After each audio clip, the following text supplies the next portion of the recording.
Hello friends, Indian recipe ఇన్ఫోకి స్వాగతం. ఈరోజు మనం చికెన్ పకోడీ ఎలా తయారు చేయాలో చూద్దాం. మొదటిగా మనం ఒక హాఫ్ కిలో చికెన్ని మంచిగా క్లీన్ చేసుకుని ఈ విధంగా ఒక బౌల్లోకి తీసుకోవాలి.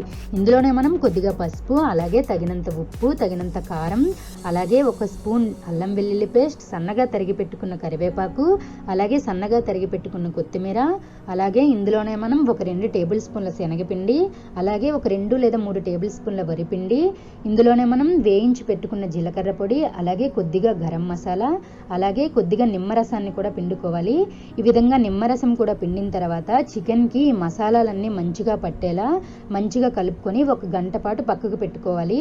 1 గంట తర్వాత దీన్ని మనం పకోడీ రెడీ చేసుకోవాలి. చూడండి, ఈ విధంగా మూత పెట్టి ఒక పక్కకు పెట్టుకోవాలి. ఈలోగా మనం స్టవ్ మీద ఒక ప్యాన్ పెట్టుకొని అందులో తగినంత నూనె వేసుకోవాలి. నూనె కొద్దిగా వేడెక్కిన తర్వాత ఇందులో మనం ఈ చికెన్ ముక్కల్ని ఈ విధంగా వేసుకోవాలి.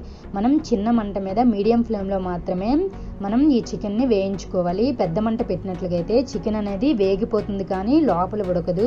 కాబట్టి మీడియం ఫ్లేమ్లోనే మాత్రమే మనం వేయించుకోవాలి. చూడండి, ఈ విధంగా మనం వేయించుతూ కలుపుకుంటూ ఉండాలి. మనం చికెన్ని ఒకవైపు వేగిన తర్వాత దీన్ని తిరగేసుకుంటూ రెండో వైపు కూడా వేయించుకోవాలి.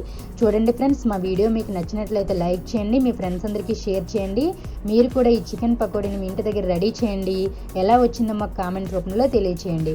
చూడండి, ఈ విధంగా మనకి మంచి కలర్ వచ్చేంత వరకు మనం వీటిని వేయించుకోవాలి. చాలా టేస్టీగా ఉంటుంది ఫ్రెండ్స్, మీరు కూడా తప్పకుండా ట్రై చేయండి.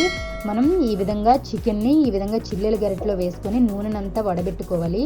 ఈ విధంగా చికెన్ అంతా వేసుకొని ఈ విధంగా సర్వింగ్ ప్లేట్లోనికి వేసుకోవాలి.